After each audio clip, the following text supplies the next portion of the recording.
That's nice. Okay.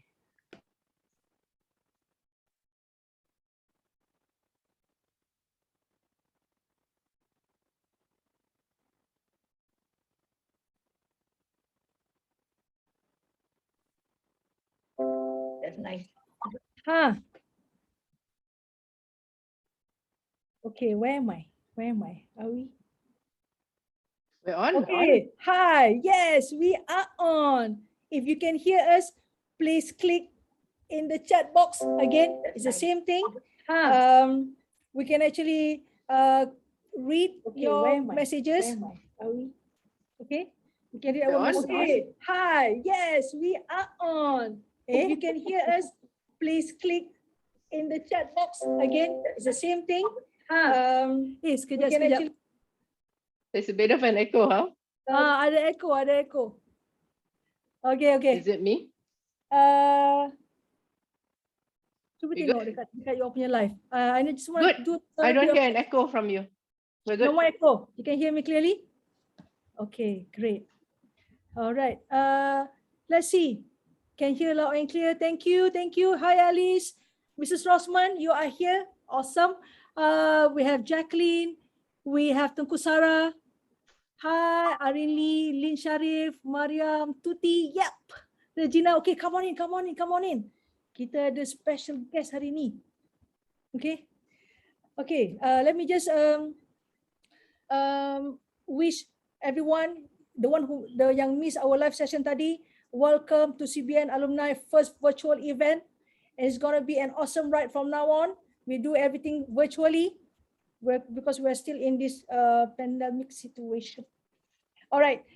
Here with me is Sharin. Sharin is batch 86. I used to call her Kak Yayin. Tapi sekarang kita macam pro sikit kan. So kita panggil dia Sharin. And I'm still June. Thanks, Jay.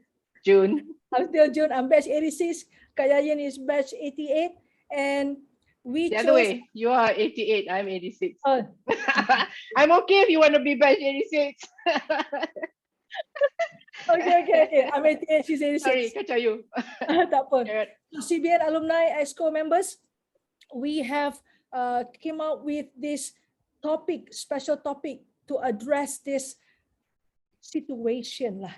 Nak katakan Malaysia Day is something kita tak nak dilute Merdeka Day the other day with our program. So what we did was kita sembang dengan Tan Sri, kita cakap dengan dia, let's do it for Malaysia Day where you all relax, cuti, midweek kind of thing. Okay, so we chose this title, Strive for a Fearless Future, Recalibrate Your Expectations. So it's all about the fearless future. We know CBNers, we are fearless in a lot of ways. We are very outspoken, where we are out there. You know, Sharin, I've never met, hopefully I'll never meet, CBNers yang bila dah jatuh, dia tak reti nak bring themselves up again. But this is CBNers, they will find a way. True. Somehow or other, semangat tu datang daripada kita punya ethos, kita daripada sekolah, daripada all our students, our teachers, and the camaraderie among the community that we have. I'm sure each one of our CBNers, alumni members, group chat, you still have your batch punya group chat, itu pun berpecah-pecah kepada kelas sains ke arts ke contoh lah kan. But you are still in touch. Okay. Now, just a short briefing. Fearless Future is an ecosystem which creates the environment to allow people to work in a truly unique way, specifically to engage in critical thinking, challenge the root causes of inequalities, and to champion transformative change. We are all transforming in some way or another, and this thank you to the pandemic. Everybody have to transform to be better, okay, better version of ourselves. And it is trusting people to ask the questions that need to be asked. And if a clear answer was not received, we'll put forward new disruptive strategies, we solve the problem. I'm sure you all dah tengok macam mana Tan Sri Rafidah online live, she touches on everything kan Sharin? All encompassing. In true form of Tan Sri Rafidah Aziz, right? Exactly. And we add another one, recalibrate your expectations. As ordinary citizens, as alumni members, you're all out there. is to ensure these episodes never happens again, and so that our future generations will live an equitable, dignified life. Okay, Shireen, over to you before we bring in Tan Sri Rafidah. Thank you, June, or Jay as we call her. We were both in the same prefectorial board. I was in Form 6. So yeah, so we have kept in touch, alhamdulillah. And like what June has said, the spirit of CBN lives in us, no matter which generation. So we're so honored to have Tan Sri Rafidah as our first inaugural speaker.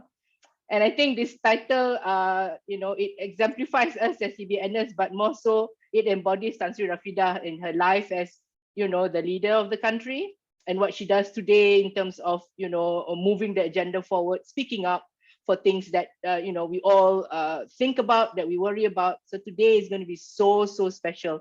Thank you, everybody. So it's in the virtual room. We're very excited to bring this session to you. Okay, Tan Sri, hope you're ready. You can switch on your mic, and then we're going to go behind the scene. On the video. Yeah. There you go. Okay, Tan Sri, over to you. Thank you, June, and thank you, Shireen. And hi, everybody. I would like to wish you all happy Malaysia Day. Selamat menyambut Hari Malaysia. It's a very special day for us Malaysians. But of course, I'm speaking to those who are, I must say, the beneficiaries in one way or another of what Malaysia is all about, right? And I belong to the era of the 50s. I joined a convent in very early 50s. So I don't know how many generations far ahead of you, but still, we are all CBNers. And for me, I must say very, very confidently that CBN has taught me very basic good values in life that I carry through with me till this moment, where we are no nonsense. Me and my ex-classmates, we have a chat group of these early CBNers of the 50s, and we chat every day about anything and everything. And we are still guided by those very good values that were instilled inside us by the sisters, by the teachers of those days. Were very, very, very committed people. So I'm glad to call myself a CBNer. Now, I've been asked to talk about this very well, I wouldn't say contentious, but a topic that talks about striving for a fearless future, which indicates that somehow today is a fearful present, and the need to calibrate your expectations and our expectations. Now, I wouldn't want to make a further elaboration of what those two words, fearless future. It's well understood that this probably arose out of what's happening now around us. And I personally have been asked these questions, and I'm going to say what are the most often question asked of me. First, they say, what's happening to Malaysia? What's happening to our country? And then they ask, why are we regressing? We used to be a tiger, Asian tiger before. Why are we now moving down the rank, down the ladder? And we are now lumped together with some of those basket cases of nations of the world. We have moved out of the fraternity of emerging tigers, Asian tiger, and so on. In other words, the generation of today have seen progress and then seen sliding backwards. And then they say, what is the future going to be like?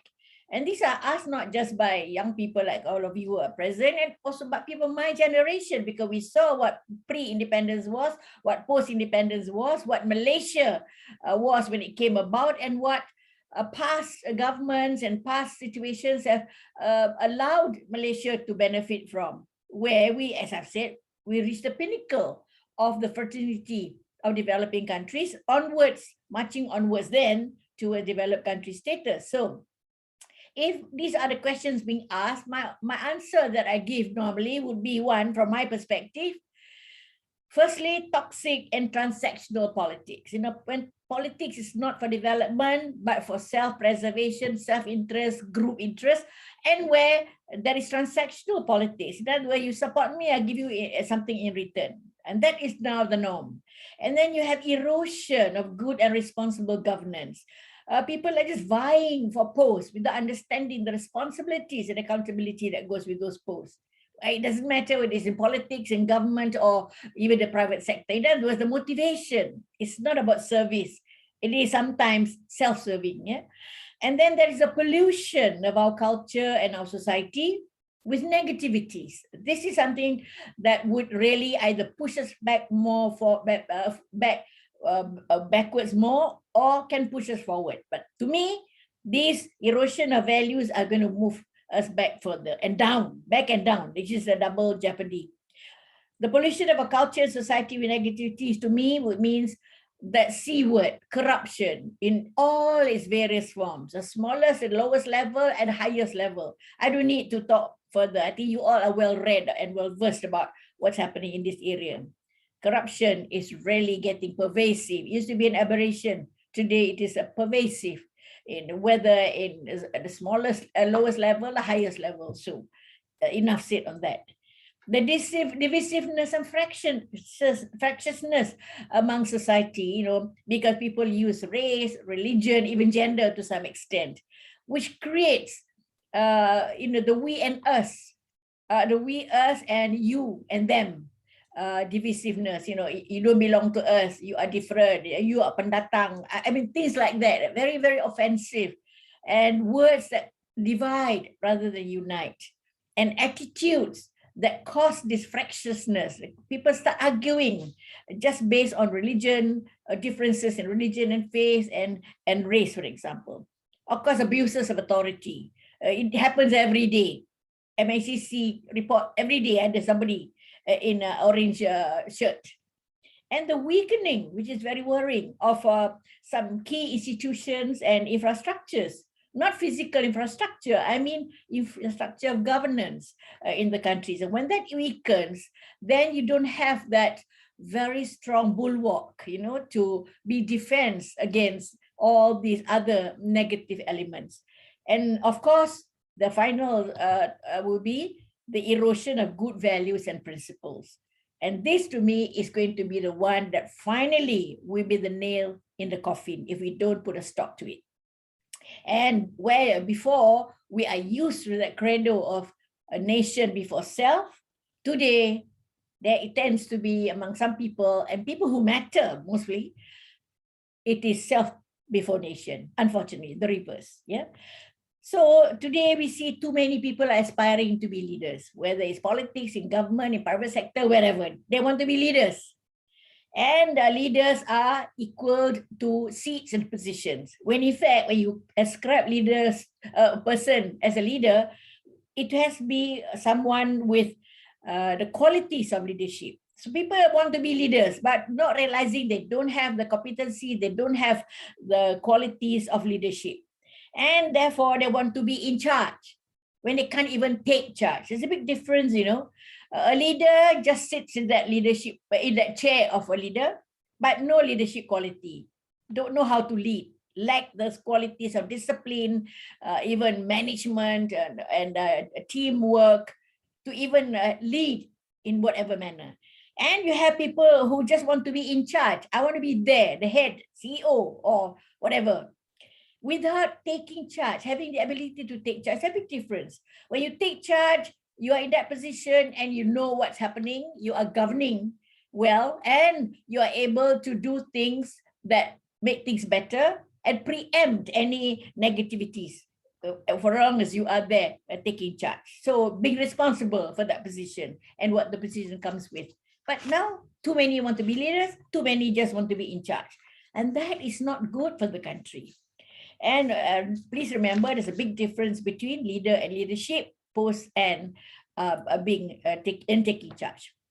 So the consequences of these elements that surface in our society today, in our nation, as in any other country, would be when there is lacking of the requisite good governance. There is the situation of square pegs being in round holes. That's a very old saying. And there is the incoherence, inadequacy for planning beyond the short term, because there is not that ability to be taking charge, just simply being in charge.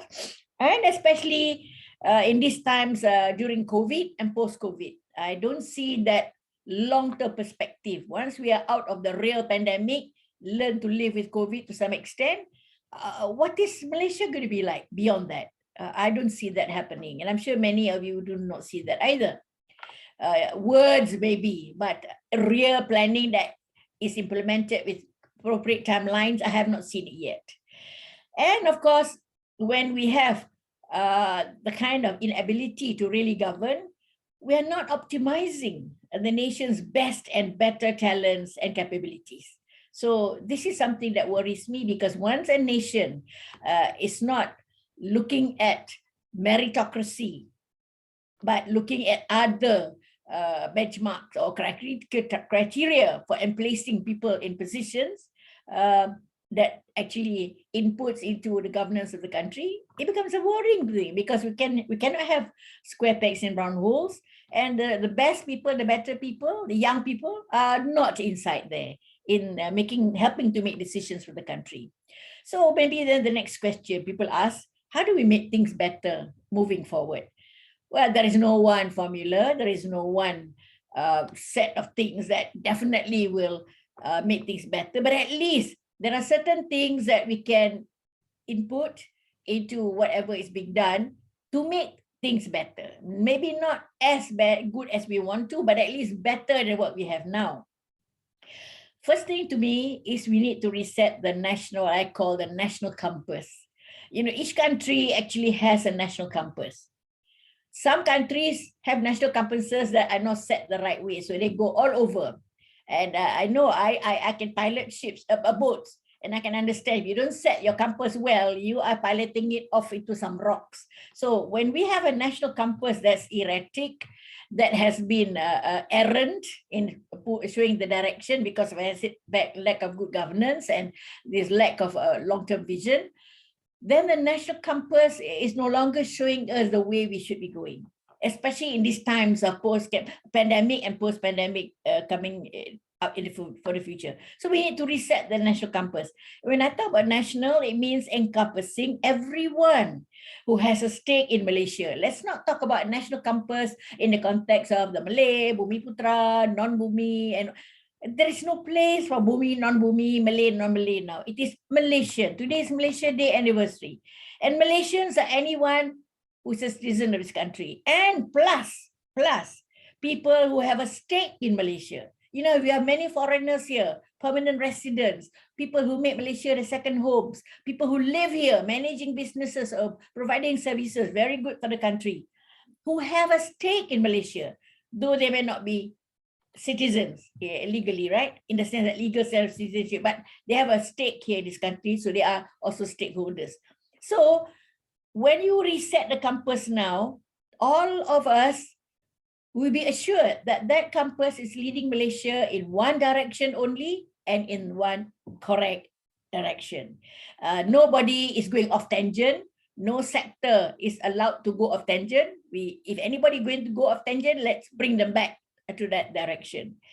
Because sometimes if we do not reset that national compass, we'll find that there are groups, sectors, because of their own interests, their own objectives, would be going off tangent, would cause our national compass to be erratic and go off tangent. So let's resynchronize. Let's ask ourselves, where do we want this country to go? I think a very simple answer is we would like to go on being a very developed country as we move on. We were a developing country, and this is not quantitative GDP only or any quantitative measurement, it's qualitative. It's no point being a rich country, but the people are thinking negative, do not have the right value. So let's talk about qualitative inputs into that word development. It's qualitative, quantitative development, which we need to happen in Malaysia moving forward, so that we as a nation and the people that make up Malaysia can compete in the global sphere in any in whatever thing they do, in education, in technical activities, in skills, arts and culture, anything at all, in medical area, anything that Malaysians can do, especially amongst the young, they can do as best, as good as, or even better than what is the global benchmark.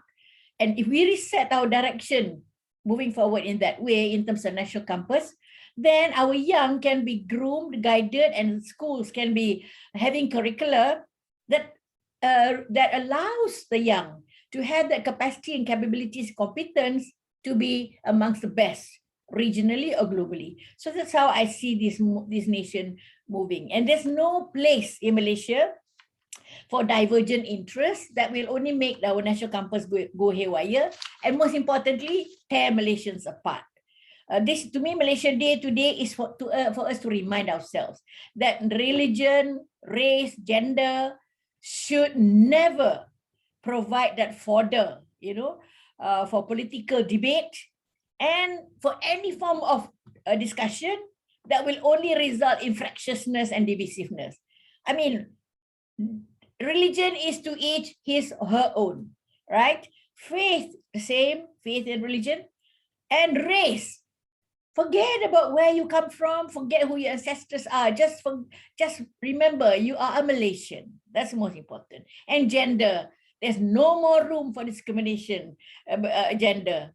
It is something that should not be factored in. It's just a human element in the individual that matters. What value add that person, man or woman, can bring to society and to the advancement of the country. That's what I would like to say in terms of this questions that were asked. Then I would like to invite everyone to do what we call, in economic terms, especially applied to industry actually, SWOT analysis, SWOT.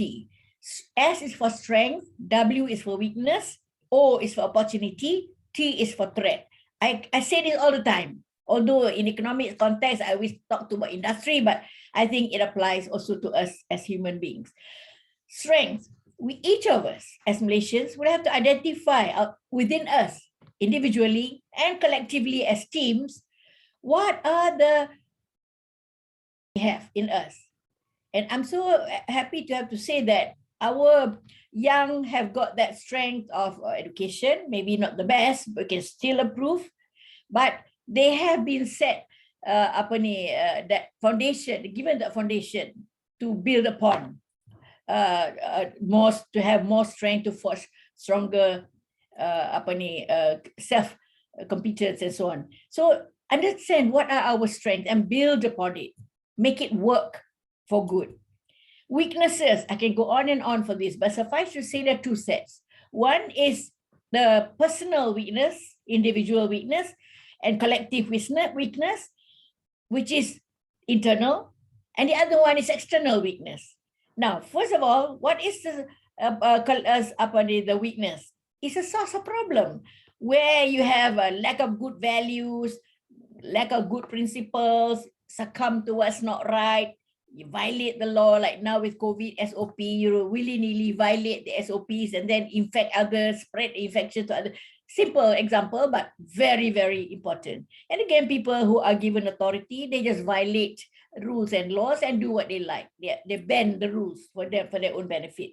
And these personal and collective weaknesses we can identify and we should rectify if we want Malaysia to move forward. Because Malaysia is not moving forward on its own, We are the ones who actually move the country. And as a result of these weaknesses, if you don't do something about them, they are going to be constraints, perpetual constraints and obstacles to good results of our efforts and endeavor. And I would like to say, as a woman, some of the constraints are in us. For example, I am a woman, I'm of the weaker sex, weaker gender, blah, blah, blah, rubbish. There's a glass ceiling. You show me where the ceiling is.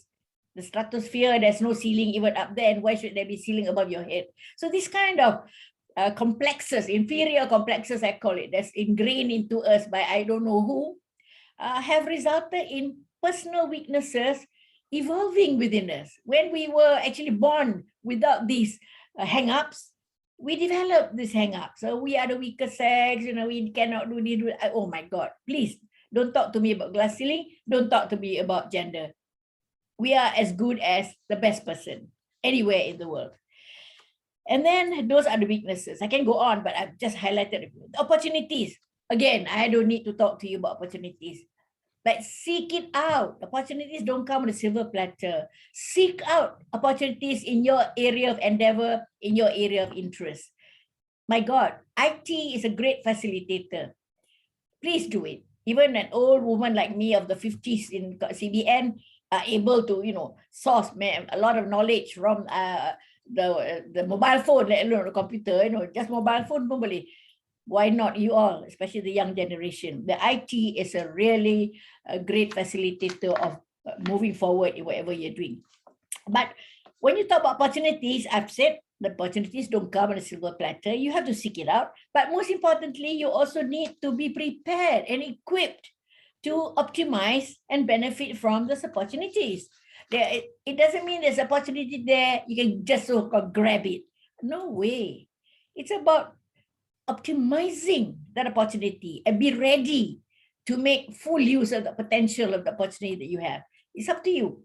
You have IT, as I've said, in its entire spectrum that can actually help you to optimize the benefits and the potential of those opportunities. And then the threats, just like weaknesses, there are internal threats, there are external. Let me talk about the external threats.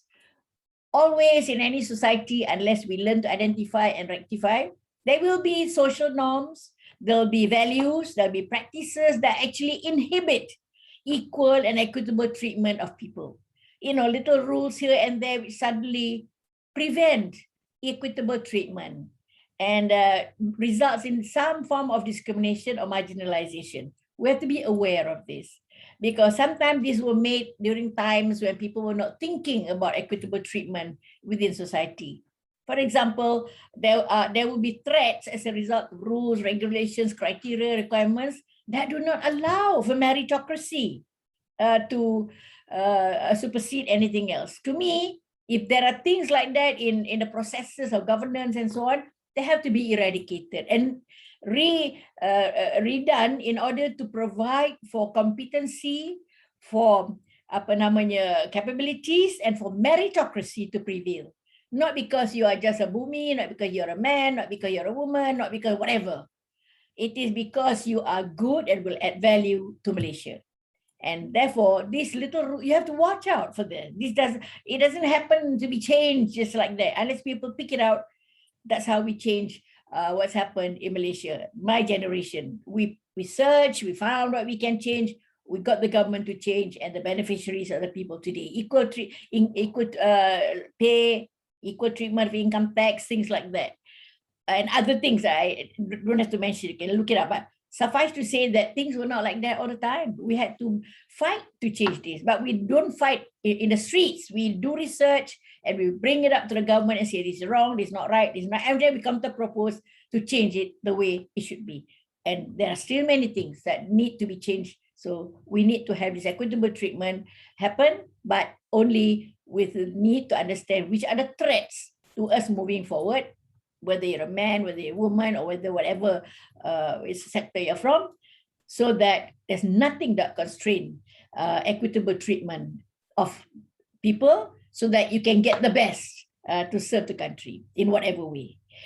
And of course, you must also understand how do you meet these threats from external. Now, I don't mean threats in the sense somebody is going to do harm to us or kill us off or devastate this country. No. I'm talking about the threats of challenge in the marketplace, the threats of being outcompeted in the marketplace, if you're talking to business people, the threat of moving down the ladder of competency and of competitiveness in the world ranking. That's a threat to us. So we cannot just say, oh, there's so many threats facing us. Not really. That's only one factor. The other one is, how do we meet the new dictates of the changing environment around us? If we are able to prepare the people of Malaysia to meet any one of those external threats, whether it is domestic, regional, or global, then Malaysia can actually not only address those threats, but also overcome them successfully. And then we're set to further move forward. And I would like to touch on the new normal. Everybody talks about the new normal, but I'm not sure how many really understand what it stands for. I can give a talk 3 hours on the new normal, but suffice to say that a new normal is a changing how we do things before, like this conference or this seminar, whatever you would want to call it. We never have it like this virtual, I'm always somewhere with physical presence of our people, participants, and having dialogue. I see people, but during the COVID period, MCO, I'm still talking to people through forum like this, but not seeing any one of this except on the screen. So that's a new normal. So how do we manage to convey messages and all that? This way. But you find that in many other activities in life today, not just Malaysia, but globally, people have changed and will continue to change and improve how they deliver, whether it is education, whether it is communication, whether it is messages or services. They are delivering it not on the physical context, but they're delivering it efficiently and effectively through IT as the intermediary, and then using physical delivery if it's a physical good. In other words, things move, things still continue, but in a different manner. And so we have to understand what the new normal is as relevant to us in our endeavor, whether we're teachers, whether we are SME, whether we are even housewives. You have your children not going to school. Don't tell me you're still going to have the same old way of living, where you don't talk to them just because they're home, doesn't mean, because they were in school for half a day or 2/3 of the day before, and then now they're at home 100% of the day. You would still treat them as though they were in school. Cannot be. You have to be then guiding them with their lessons. You have to sit there so that you give the comfort of them not being physically present with friends. So you see, even being a mother, being a parent is already changed.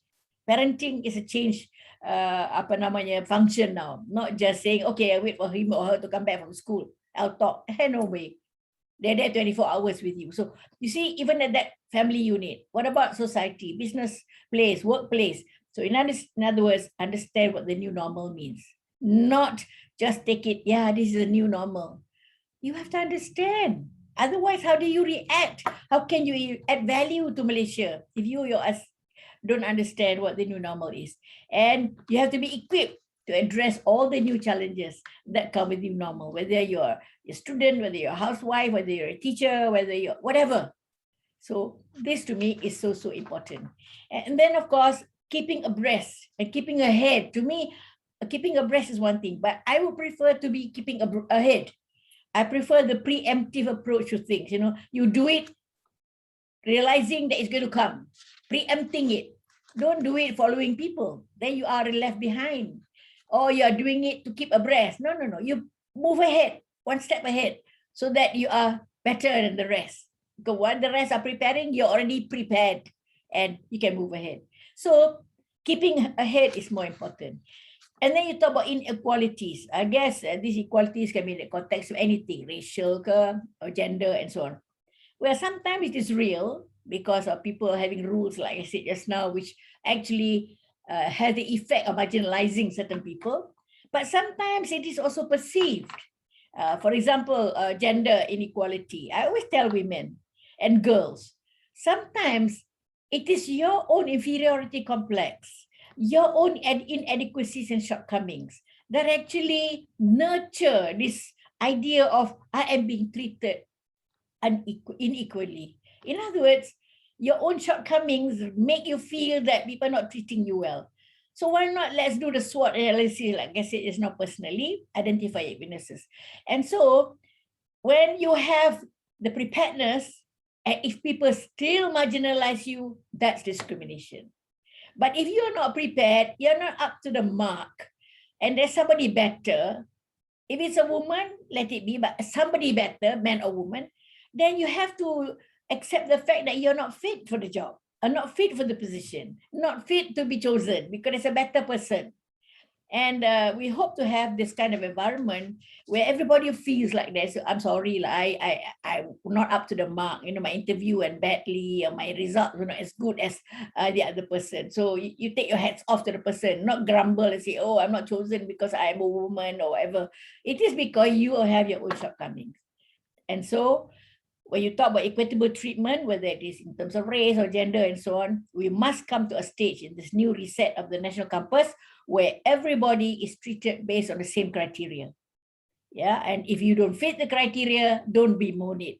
It doesn't matter whether you're woman, non-woman, whether you're a good lady or man. If you don't match the criteria and you are below par or others are above you in terms of competency and qualification, not paper, no, I mean being qualified for the job or for the whatever it is, you have to accept it and improve yourself. In other words, as I said, your SWOT analysis and the weakness, please improve it. And you're talking about fearless future. Well, certainly everybody wants a future where they can have peace of mind, where they don't have to bother about all kinds of rubbish, where people interpret their own laws and rules, and where you have so-called religious people in religion, quoting their own interpretations of what Islam is all about. And I was shocked to hear recently about somebody high up there saying that in Islam, bribery is okay. I don't know which book or which textbook or which religious book he referred to, but it shocked every Muslim, I think, who understands better. So things like that. I become fearful as we move forward. Instead of doing away with all the negatives, we are actually condoning the very source of the erosion of society, which is corruption and bribery.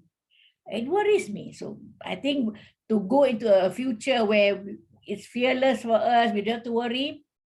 So it is important for us ourselves to be well equipped with knowledge, with skills, with information, and we have the necessary competence to be taking the place, God willing, inshallah, of people who make decisions in whatever area.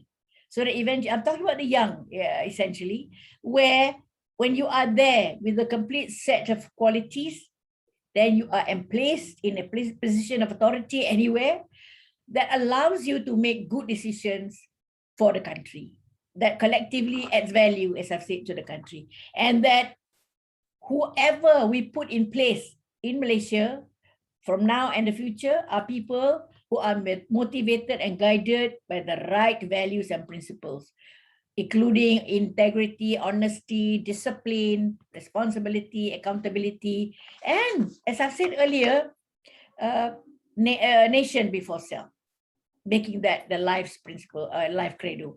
And when we do benchmarking in Malaysia for anything at all, it should be on a global basis, because confidence for people from Malaysia and people from Malaysia comes from knowing that you are on par with the better and the best of the world. You're not a jago kampung.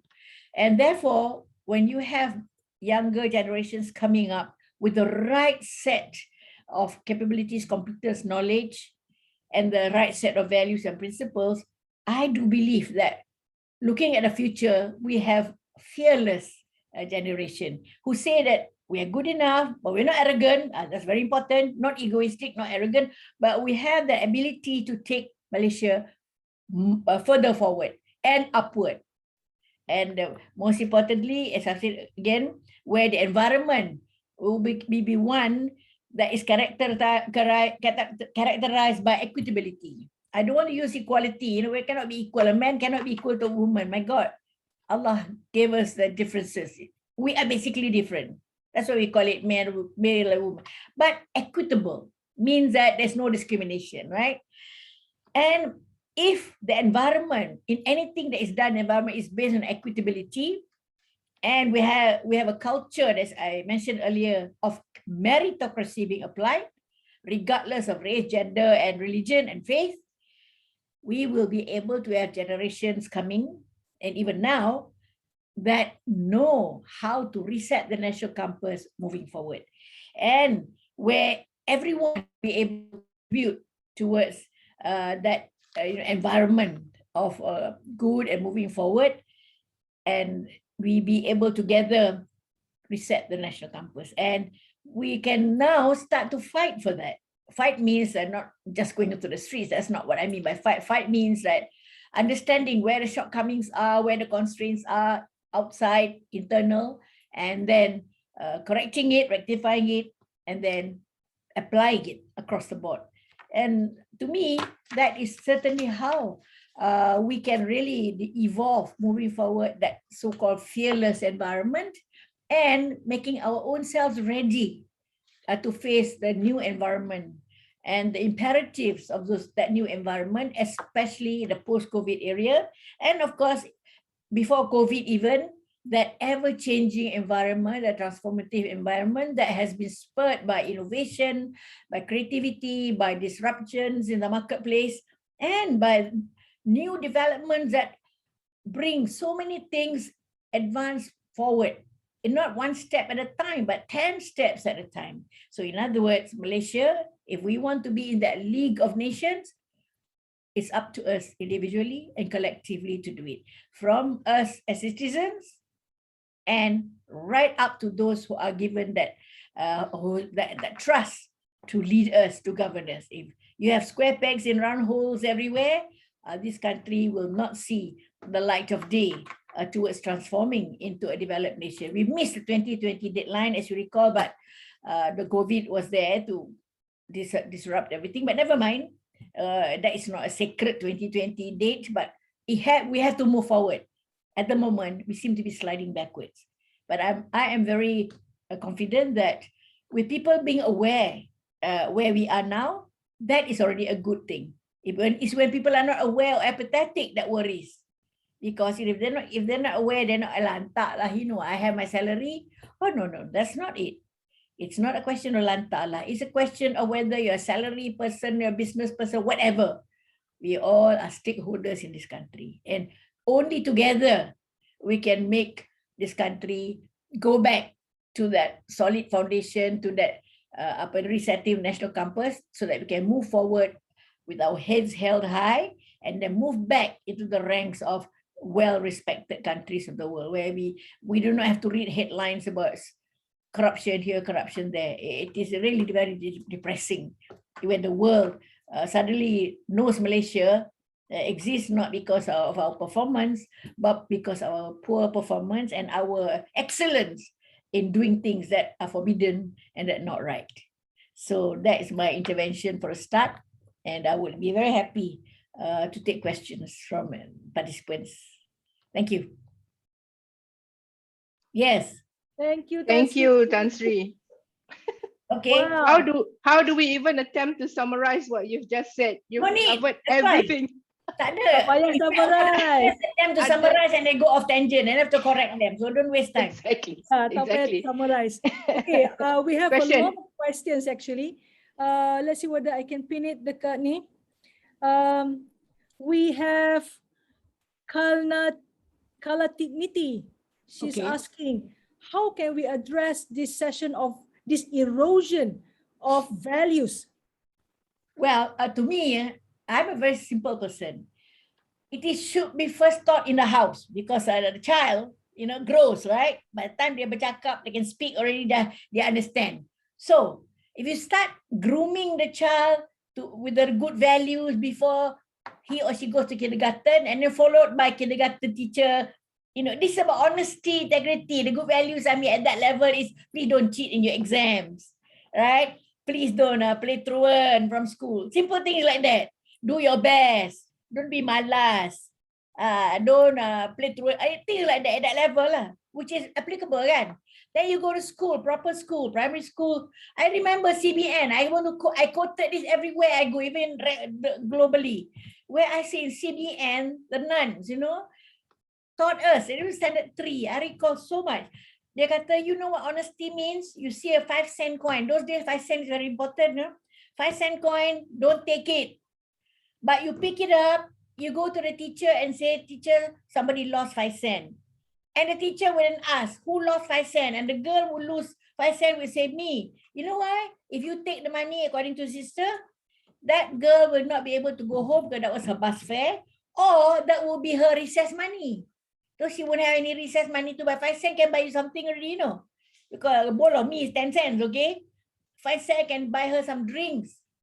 Because the mother just gave her 10 cents, like katakan, and she lost 5 cents. There's a coin 5 cents.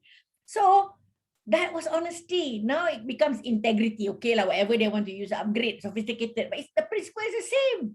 Don't take other people's money. Don't take public money. Now, you start like that in school, the principle is carried through life, right? It's too late to teach, when you are 20, 40, 50 years old, you're ingrained already.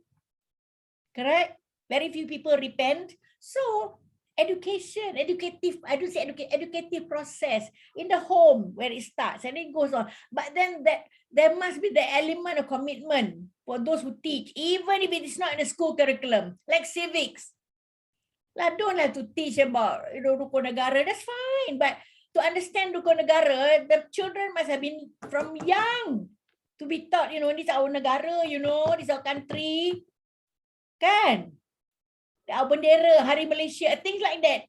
Your 5-year-old child ni, Hari Malaysia ni apa, mak, apa, ayah, explain, negara kita, things like that, right? Then you carry through life. You become the chief of the country, you carry this principle, You don't put your hands in the coffers of the public. If you learn not to take the money drop on the floor, that one drop, nobody, you didn't steal, drop, only you take. Orang tak nampak. You see? So to me, it starts from there. You don't have a school curriculum to do it. No. There's no exam for it. No exam. No child wants to take an exam on honesty and all that. Please, it's not for exam. But we have a system where everything is for exam. Religion for exam, huh? This is practice, In my time, there was no such thing. There was moral class. In convent dulu, moral class. You remember? Yep. And then I went to convent Johor Bahru, when I was from 5, dia tak panggil moral lagi dah. Dia panggil sociology. Oh, nice. Yalah, this is about social interaction. Yeah. You see, about respecting different races, You don't teach that. But then the others is to be friends with each other. You don't reintroduce racial elements so early. Be friends, no enemies, things like that. And then when you're later, you know that people are talking about race, you will begin to teach about respect each other's differences. And you don't have to have that in a school curriculum for exams, for God's sake. Today, everything is exam, So the child doesn't absolutely believe in it. It is like parrot lah. That's right. You talk about respect of different ethnicity, different religion. No, wait, but sometimes the difference of anybody. Beyond but sometimes that, the narrative. Sorry, Tan Sri, but sometimes the narrative they say we tolerate. I think tolerate is not the right word. What do you think? Accept. Kan? I never use the word tolerate. I accept. Yeah.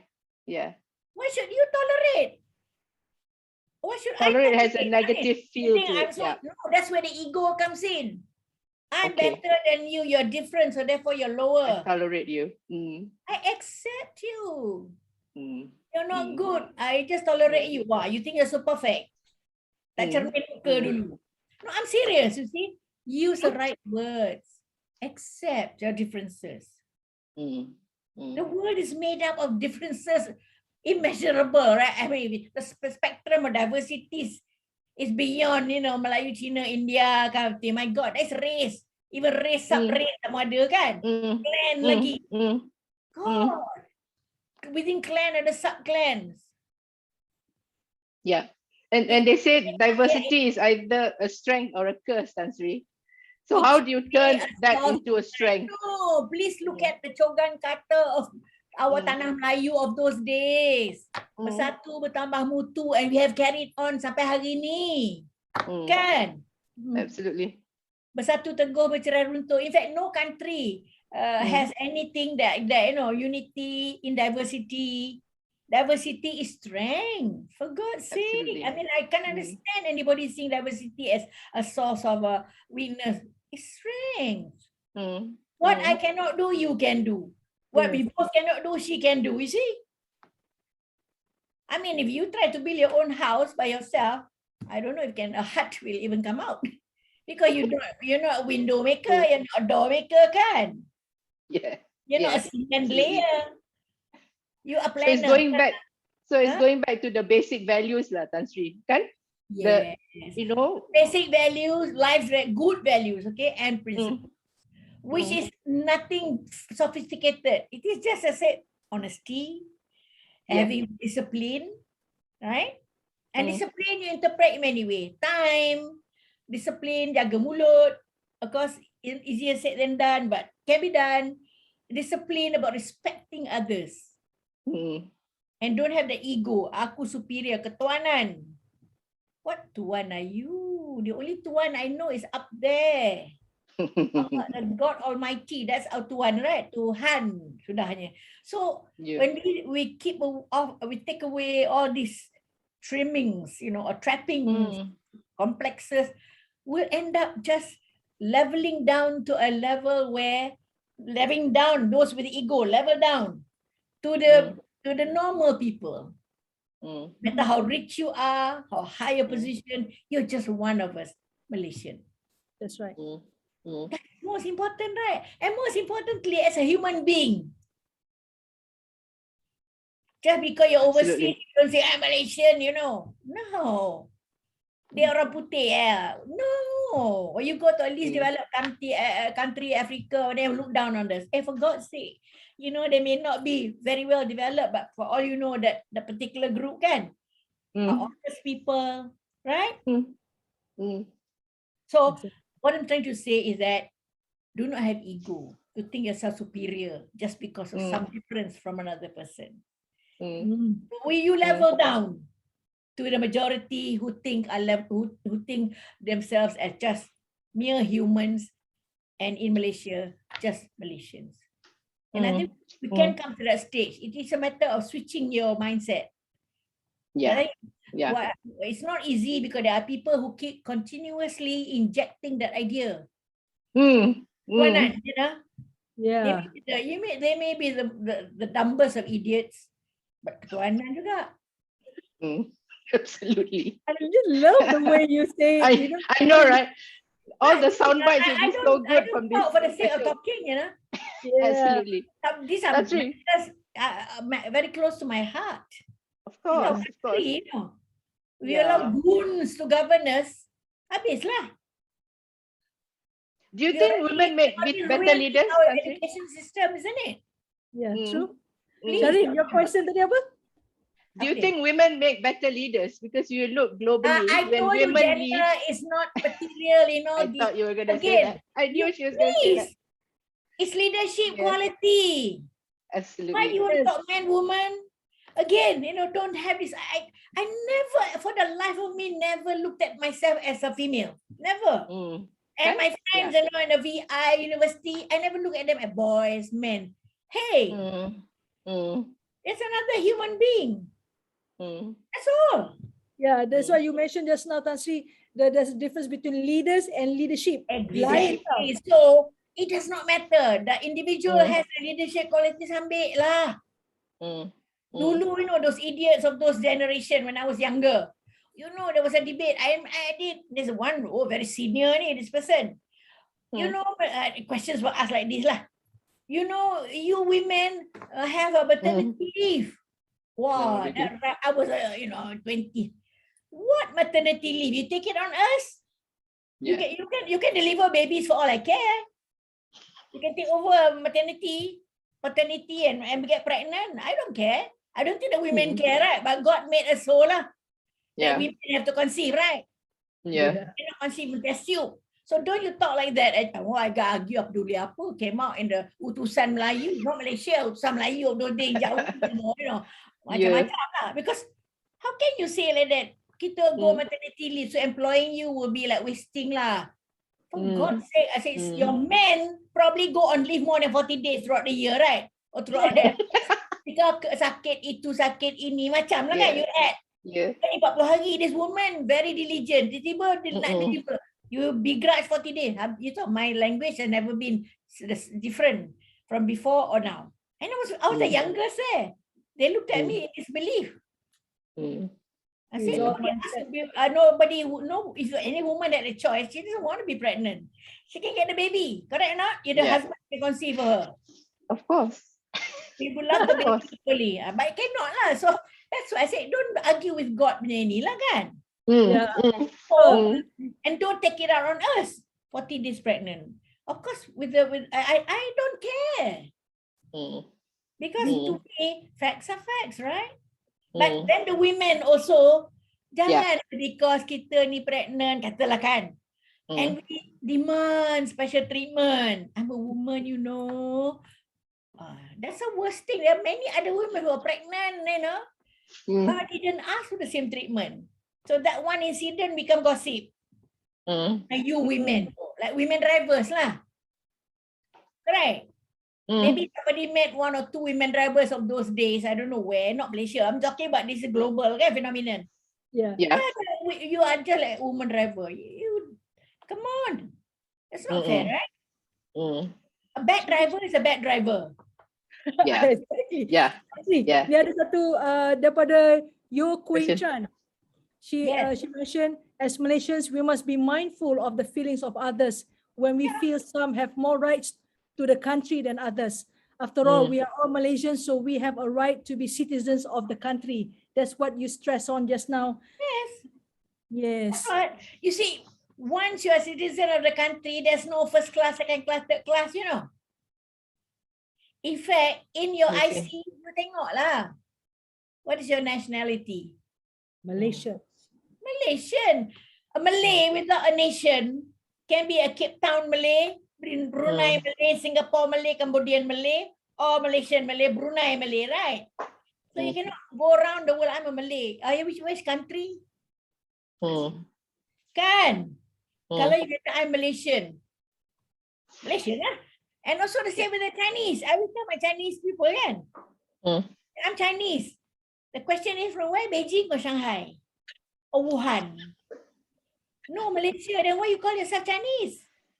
Yeah. I'm Malaysian. But why are you lighter than her kan? Or him? You're like Indian pula kan? I'm Indian. I see, oh, you're from Chennai, Kerala. No, Malaysia. And what the hell do you have to say? I'm Malay, I'm Chinese, I'm Indian. I'm Malaysian, so that the guy chop the passport tu faham.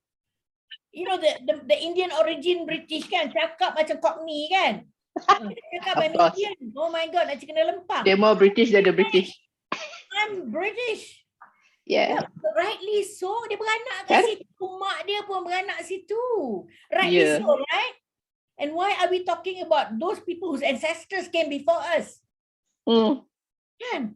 Kuala Lumpur, founder banyak alloy pada. I mean, come on lah. And we want to see you pun datang.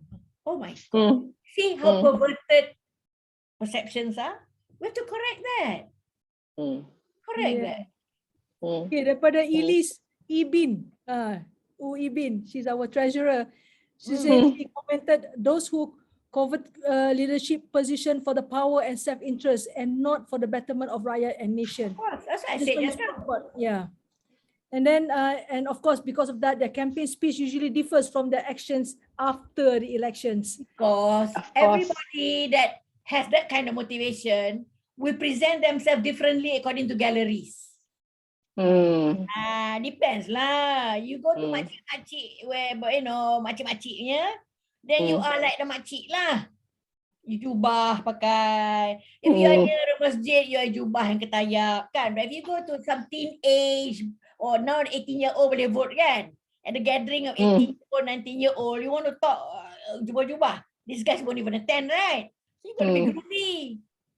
Mindset of the teenagers. Remember, 18-year-old lah, different kan? Adolescent lah. So, I don't understand why you must change your personality to suit the gallery. I'm talking to you as I would talk to anybody. Prime Minister, I don't care anything. Whether the Prime Minister, President of America, I mean, I have interacted with these people, remember? I argue exactly like this. I don't care. Because to me, it's an issue. And I don't want people to say, you peel off everything. Ayo, he's a Dumbo, man. You peel everything. Oh my, he's a hypocrite. Let's avoid that. The young generation, please avoid that. Facade. Stop having facades. How many layers of facade are you going to have? You know, like me, let's just say, just because I'm becoming a virtual, I put on false eyelashes. Put a dot here more to sweeten the face. I don't know what else. I curl my hair, which I never do the whole of the year because it seems like, you know, the video to nak pergi enhance lah. Kan? And then bubur pancake. I don't know. Filter. What's filter? They say filter. So the color is brighter. Physically first. Put 3 layers of, what do you call this? Foundation. The longest eyelash I can find. Kan? And yet when I take it off, doesn't look like me anymore. True. Yeah. Why? If I'm talking to you, it's like this. I'm staying, I go to the shop also like this, because to me, it's me walking around. Yeah. Be real, be yourself. Exactly. And people accept you for your performance in your endeavor, right? That's what I mean by now changing mindsets. Yeah. Do not allow people to prejudge anything. Yeah. Okay, talking about education kan, Tan Sri. Ni daripada Yo Kuen Chan juga. Let us make sure our teachers understand. There are teachers here watching. Welcome teachers. I'm So very so that our teachers, to ensure that teachers understand that, so that they can push our young generations into an excellent future. I must say that because I personally have had teachers of the highest caliber during my time, and all my friends testify to that. But the basic grounding principles came from our teachers, because I was in convent, the nuns and the teachers, multiracial, even English, Mrs. Marx, okay? Yeah, Special Malay 1, 1951. So when I talk about teachers, I would like to emphasize that when we do our makeover of our education policies, it must include very strong elements of teacher training. That everybody who wants to be a teacher must have a certificate or diploma of teacher training, where teachers training colleges become the norm, compulsory norm for teachers to come out and teach. And where you ingrain upon them the module for delivery of education, how to teach, and the content. Not the content, the curriculum, the value, the content, of any subject being taught. Macam civic saya kata tadi lah.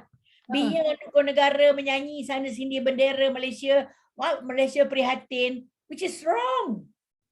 Why should Malaysia be prihatin? We prihatin Malaysia, right?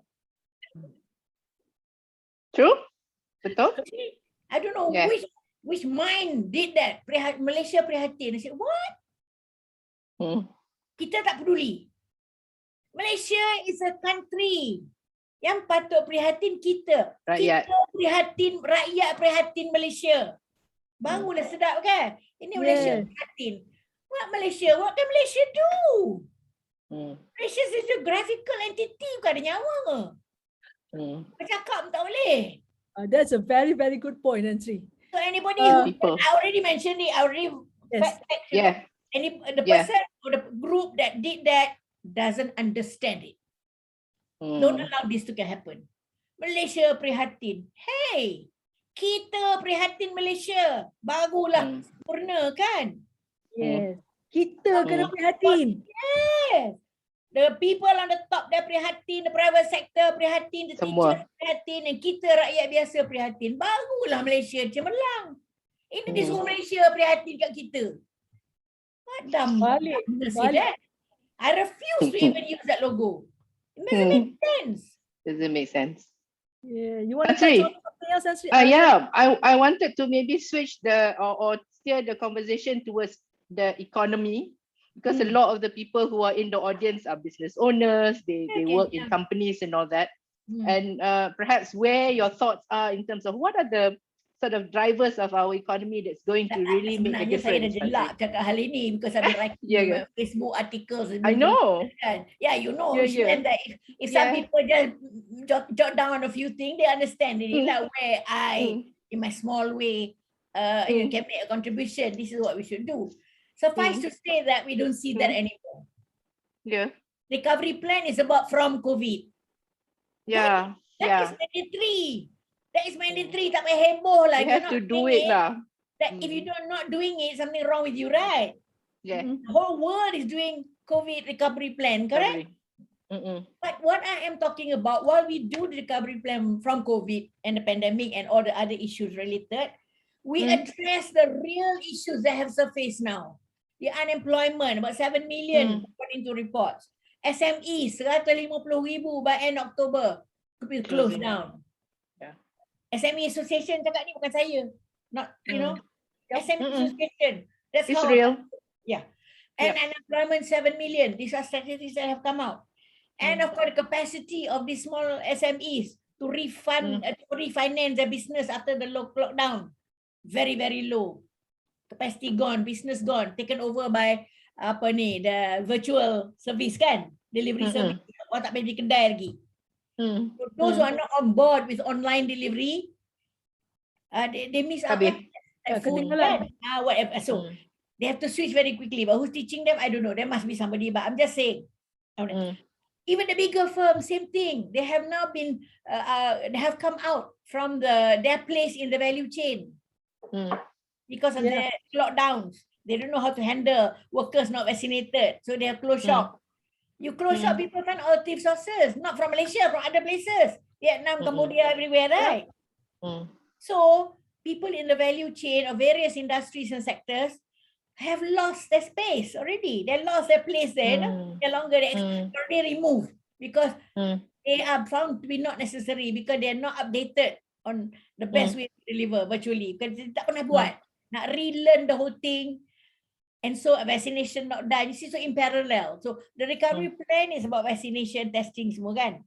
But the other recovery plan is not being looked at. Kena secara menyeluruh. Reskilling. Yeah, so sekarang menyeluruh, I always say, I repeat, parallel track of action.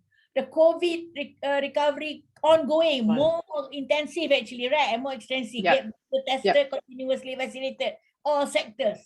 Jangan ada ketinggalan. But while that's happening, you don't stop. You should not plan how to make the SMEs recover, how to put back people along the value chain. They have to rehash dia punya operation punya format, right? Retrain skills of workers yang tak pernah punch komputer. They have to be relearn. I mean, come on lah. Even your mobile phone, kadang-kadang orang tak faham kan nak buat. I have to learn how to optimize my mobile phone, correct? Yes. So, in other words, these are from the smallest to the biggest or the highest level. The government need to have this recovery plan touching upon these relevant things. The affect economy and then the social economy. Jangan economy in terms of dollars and cents. You know, 4,000 suicides, 4,000 suicides, I think now. And counting. Low review divorces. 60 plus 6,000, 60 plus thousand divorces during the COVID pandemic. I mean, that's a lot, right? In other words, the stresses of life. Now, you have a ministry, you know. And I was just about to ask. With cross-cutting interests there. Let them get together to address this concern. Don't talk about one-liner statement somewhere to say, we will do it. Oi. Bila? Exactly. It should have been done right from the start. The first 6 months, you know already, because people are start hanging themselves. Just like you said, You cannot prevent the debt, you know. So in other words, that's what I thought. Recovery plan should be all-encompassing. It doesn't mean one committee, one council, chaired by the former Prime Minister who actually failed to manage all this. But never mind. There should be various task forces, education, health alone, including mental health, right? Education need delivery. I'm talking about another set, addressing the young, the lost generation of 1.5 years. You know what I mean? How do you recoup that? It's a different approach now, you know. You cannot start with last year's syllabus. They have forgotten already. You must revitalize their minds to learn. Recalibrate tu.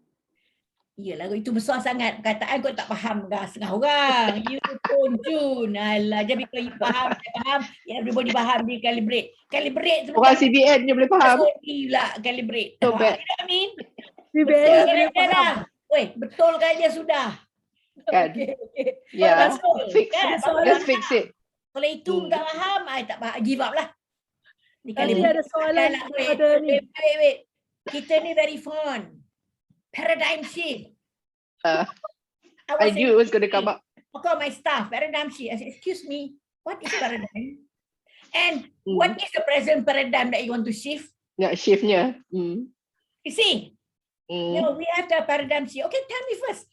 What's the present paradigm? What's the paradigm? And what are you changing? Up, down, left, side? Mm. Don't lah kawan. Tak boleh Hmm. jawab because all that they know is paradigm shift and it sounds good in a sentence. Mm. Correct? Correct. And the very famous glass ceiling dah cakap dah kan? Dah. Yeah. Another word, think outside the box. I say, what are you talking about rubbish ni? Who lives in a box? Takut dah jawab. Yeah. And then, no. Yeah. Go out of your comfort zone. You know, conference, I 600 Yeah. people. I say it's stupid for anyone to ask anybody to move out of his comfort zone or her comfort zone. You're comfortable already, move out. Gila. So what is you that you want? You want that person to say, you know, this is good already, tapi why don't you go better, you know? Yeah, be better. Be Try better, something go else. for the better. Janganlah suruh dia think out of the box and, you know, leave your comfort zone. I will say, hey, I'm very comfortable, you know, bloody you. Kita kata ada swear word come out lah kan. What, you want me to go into a harsh zone? Move out. But they didn't say go to a better level, comfort level. They can move out your comfort zone. What? Go hell to hell? That definition is not really right. No, But it's not complete. It's like the same. Prihatin Malaysia. Uh-uh. Malaysia prihatin kan? Yeah. It's the same thing. Left hanging like that. So don't use the think out of the box. Kalau orang putih buat buku tu nak think out of the box, let them lah. Kita ni have our own. Katak bawah tempurung. That's true. And you know why katak We bawah have our own. I have to explain because you all have never seen tempurung in towns. Tak pernah kukur. Kalau you pernah kukur coconut, then you know lah kan. Dia faham. Well, I come from kampung baru, which is a real kampung where we have to scrape coconut.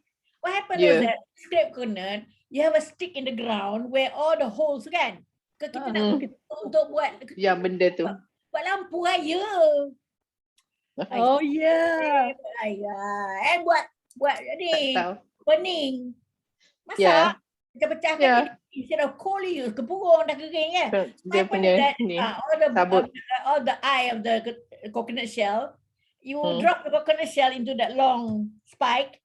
So all in one as it grow lah. And then you have 5, 6, 7 as you go throughout the year, no? Until Raya Day. Until Raya time and fasting There month. you go. So, katak bawah burung ni stupid katak, lompat on that stack Masuk of tempurung, jatuh tempurung. You know the katak is small. On top of it, yeah. Fall under the tempurung and he cannot get out of it. It cannot get out of it. So, start hopping. Apa dia nampak? Dia hopping 7 miles pun if the tempurung still there, you won't see anything. Yes. That's Okay, that's good analogy. Yes. So, it's logic because it's life. Yeah. But we think about the box, I tanya lah, since when you're living in a box? Paradigm shift. What is paradigm? See, you're silent. I'm asking you. I'm just saying, see, you do that, you challenge. No, you challenge, like glass ceiling. I say, I don't know about you, your eyesight. There's no glass ceiling. I don't see any ceiling, let alone glass. The men never see any ceiling, full stop. Yep. Correct. Yeah. But we think ourselves that more inferior satu, but that more weak. That limits us actually. Unknown ceiling, psychological ceiling above us. Kan? So mindset sebenarnya. Tan Sri ada satu soalan cepu mas ni. Daripada Tunku Sarah Ahmad. Would Tan Sri like to tell us her best achievement that she is proud of, and then something she wished she had done differently? No, I'm not one to gloat over achievement because to me an achievement, the only thing I can say is exams. Like when you get many A's, that's what I personally is there recorded. But other things than that, you know, it's not for me to evaluate whether that's an achievement or not. I'm just doing my duty. You know, discharging my responsibility. People evaluate. I'm not into self-evaluation. I've done well, done very well. For others, for all you know, it's just normal. I don't know. But to me, I've done my best. That's important.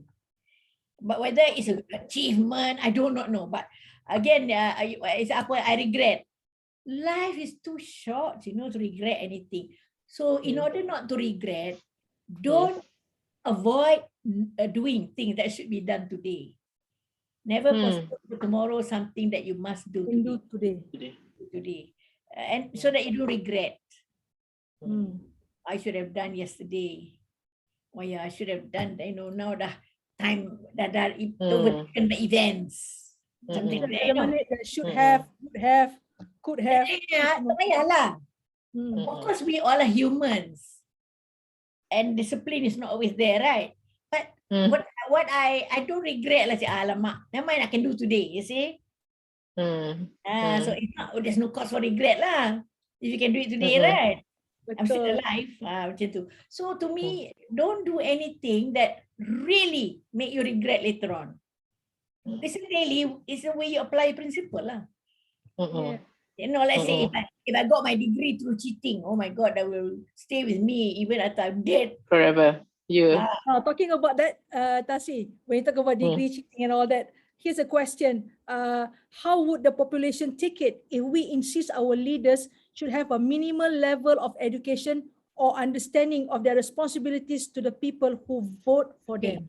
Let me just say, I expect that for now and the future, people, so leaders, again, you talk about leaders lah, don't lah. Those in leadership position. Those in leadership position. Okay. Yeah. You see, for that yang dah lepas ni tak payahlah kan. But I would expect the new generations of people going to be in leadership positions would have acquired some acceptable level of education. Because then it's time to debate. You must have this degree, that degree. No, cannot. Those are paper qualifications. And dulu kita write real answers, now it's true or false. ABCD. So that is not even thinking. Yeah, analytical, critical thinking tak payah masuk ni. Thinking pun tak payah. Ini, mini, mini, mo. Yeah, finally you're lucky. Oh, correct. So, paper qualification to me is important. The qualifications are qualitative. The principles, not design pakai serban hari ni, pakai jubah hari ni, nightclub. Minta maaf lah. We want characters who are real. It's human failure. Dia semayang, tak semayang, none of your business, none of my business. Religion to each his own, right? Jangan dia pula nak preach kita nak preach dia. I don't accept that, right? But when you put public trust in their hands, they have to be very, very principled in that. You want to squander your private money, that's your problem. Right? Your grandfather's inheritance, you not squander, your problem. Who cares? Please don't touch public funds. Don't touch what belongs to the public. Rakyat kena sedar juga. You're the trustee of public trust, right? Of public everything. That is a qualification. He may not have a degree in anything, but that principled life is more important than any number of qualification. And today, after all, the doctor today ni minta maaf lah. Everybody seems to be a doctor. I am a doctor 7 times over, 7 universities, including US. I don't use that. Cannot use. It's honorary. I cannot use. My God. But today, alamak, minta maaf lah ya. You know what I mean? I have to go further.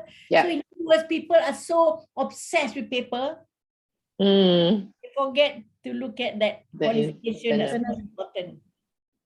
I rather not look at the paper. In fact, we don't even ask when the person is good. We don't even bother, right? Where was he from? University? Tak tanya pun. Because the results speak for themselves. He must be very highly qualified. Tak ada. This is a problem with us. So we get crooks who have a lot of degrees. Yeah. Tan Sri, I want to stir a little bit. Sebab the qualitative element tu, it's not very obvious. You have seen all sorts, right? What are some of the things that you can sort of identify whether this person genuine, tak genuine? I mentioned about meritocracy tadi kan? Meritocracy. No, I have to qualify. I don't mean diploma, I don't mean degree. Merit in its broadest context. merit in terms of capabilities.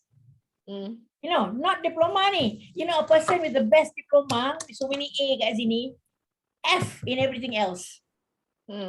Pakai tu. Tak pakai lah. Hmm.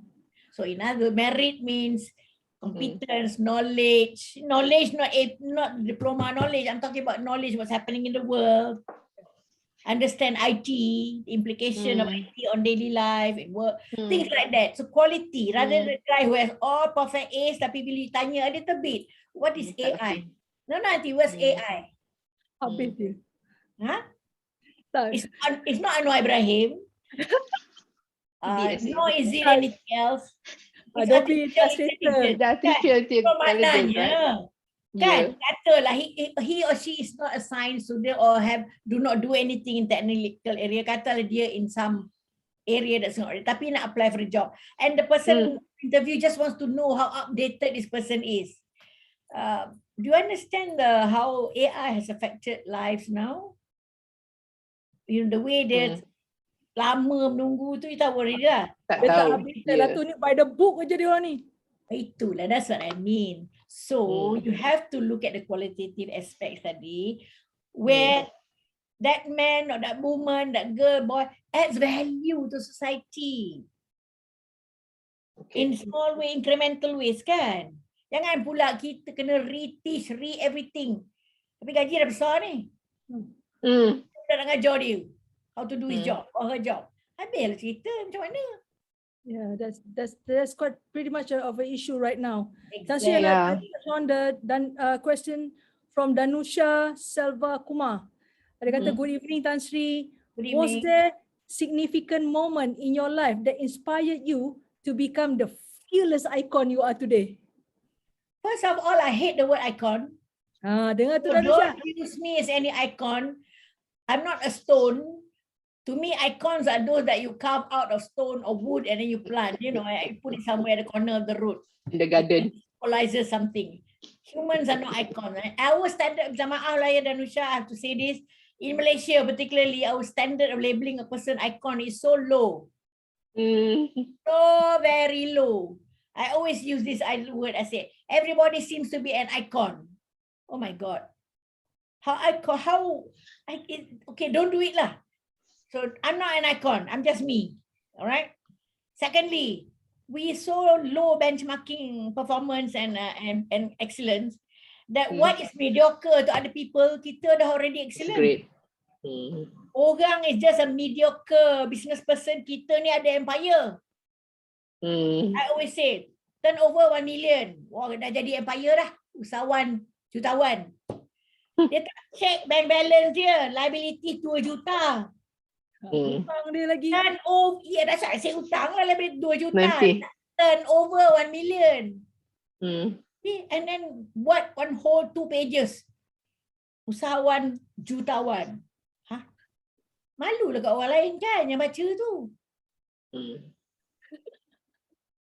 No, this is how our standard is so low. It's gone so low. Expert.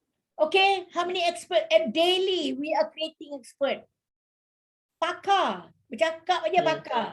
Cakap aja pakar. Is this country made up of pakars? There's so many claim who they are subject matter expert. Bukan. Dia tak claim. Kadang-kadang dia bercakap aja. Cakap aja. And then kita ascribe pakarship to the person. Because dia ada doctor something other, you know. Macam I lah. If I start rattling off ekonomi, kan pakai ekonomi lah saya. Apa ketidaknya? My students and Prime Minister yang baru, si Mahyudin, my student. University. Anwar Ibrahim, my student. Governor Bank Negara dulu, Zati, my student. Thing like that lah. Ketua menteri, menteri ada berapa kabinet lah. Saya, cikgunya duduk sama kat situ. 10 tahun saya ngajar universiti. I'm not a pakar ekonomi. I'm economics lecturer, period. Tapi kita standard so low, tak global benchmark. So even I am an icon. No, Danusha, I'm not an icon. And I have not done anything singularly spectacular to call icon. But maybe you see me very visible, that's all. Because my work in life as a lecturer, I was visible. You have 1,000 over students in your class, You have to be visible. And when they grow up, they remember there's one lecturer. Because mine was a core subject, right? If you teach 200, you'll kenal you kan. But when you teach 1,000 plus 1,169, those are people are going to grow. One became prime minister, one became deputy prime minister. What the problem, you know? To them, I didn't remember. So again, my job as minister were in ministry that actually gave me so much visibility. But that doesn't mean I'm not gone. Because I was doing some work that actually gave that visibility, not to me, to the subject. You do trade relations, you know, when I was in finance, deputy finance minister, way back in 77, you know. In other words, I was lucky lah, that visibility. So there's no one event. I don't even consider myself anything beyond normal lah. Except that except I'm very outspoken. Outspoken, from my heart. Yeah. That's okay. Beyond outspoken. Sorry, kacau Tan Sri. Okay, whatever, but that's me. Yeah, but Tan Sri, you say our level is so low, kan? What are some of your thoughts on how to increase, to bring it up lah, where we were before or even better? How? Think deeply, critical thinking, analyze. Okay. That's all. Before you ascribe. Nak kata fashion icon ke apa rimau, oi. Paris ada, Milan ada kan? That's a global. Yeah. Betul. So, ini kita ourselves. Okay, touching on that thinking, you yourself a critical thinker. So that Kuan Chan mentioned lagi, our education system does not teach this anymore. How do we think we can revisit learning this attribute to our juniors? That's what I said. You have to rehash the whole education policy. No, because moment or time faces in our country where there was this overzealous nationalism. There was one time no English in school, right? All in Malay. So there was a lost generation that I had to contend with in university. The first graduates, the first school leavers that came into university that I had to teach was amongst these 1,000 plus students. They were well below the standard of those who had access to English and who understood English. Because, you know, no economics books are in Malay, right? That's a disadvantage already. If you're English, and most of the others also taught in national school, tapi you must remember the parents, you know, able to give them tuition in English, and they themselves saw it important to struggle with the English, read English. Tapi kita ni manja. Melayu, ketuanan Melayu, buat Melayu, berapa buku yang translate in economic Melayu, tak ada masa itu. So, there was one group that I had to teach special, translate my own lecture into Malay. So they understand. So the lost generation. And when I went to MITI, this lost generation were they were my student, now they have become my staff. How do we deal with international conferences and international investors working in Malay with translation? Mad. So I had to call.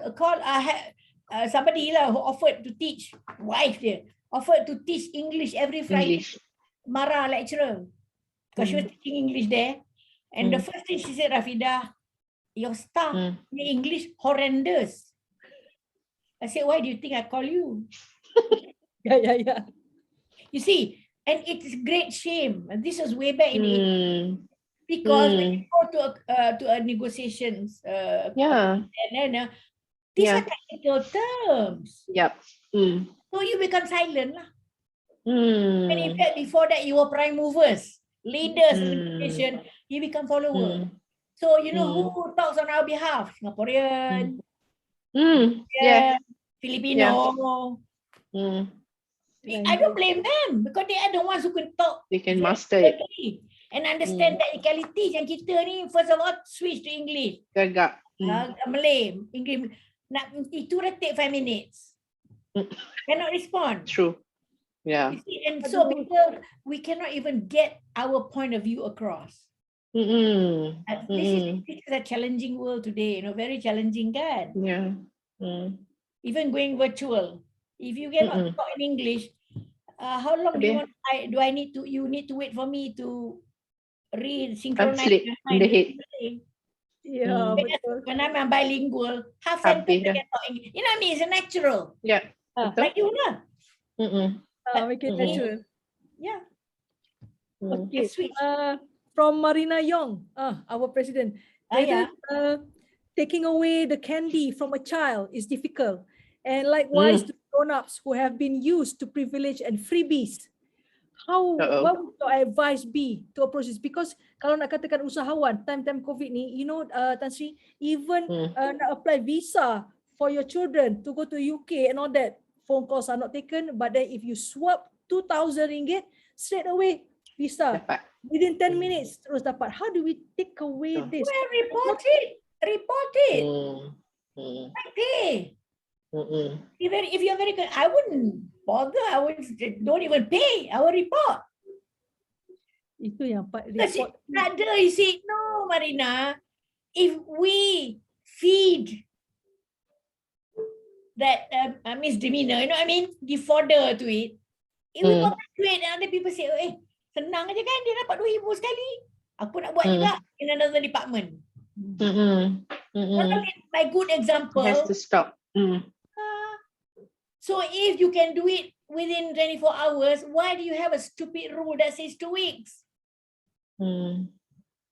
Itu yang.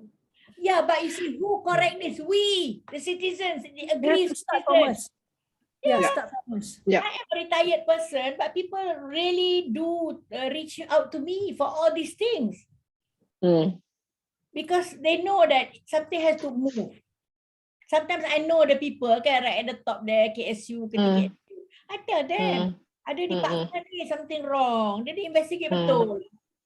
You see, so we cannot just complain when we ourselves add fuel to accept fire. it. Exactly. Report. And you know, 1% pay 2,000, 10% 20,000 kan? Yeah, absolutely. Itu bagus 10. So it will perpetuate. Not only perpetuate, expand. As I've said, there'll be people watching. Kata, oh my God, I can do that too. And so I will then suggest a proposal, make proposal, lengthen the process. 1 month. You know what I mean? Instead of shortening it, you shorten, no fulus. Itu yang masalahnya. It's principles and values. Correct. Correct. Ni, Tan Sri daripada Malini Dawn. After school clubs or lunch clubs promoting designs, technology, entrepreneurship, trade skills, environmental sustainability and management.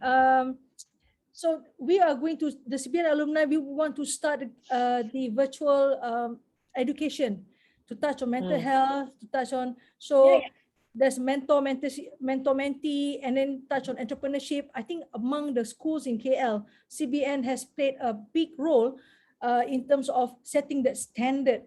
So, tapi Tan Sri, macam Tan Sri tengok during the land lease issue, and also there's a issue daripada our school PIBG, the management of CBN. In terms of that, kan kadang-kadang kementerian tak tengok sangat what we need, because we are considered sekolah mubalih, we considered a semi-government school. How do we approach this in terms of, kita tak nak marginalize kita punya students, because we are very hype up and talking about awards and competitions and all that, kita mesti menang something. I know. But you see, you cannot do it alone. You cannot do it as convent CBN. You have to do research a little bit.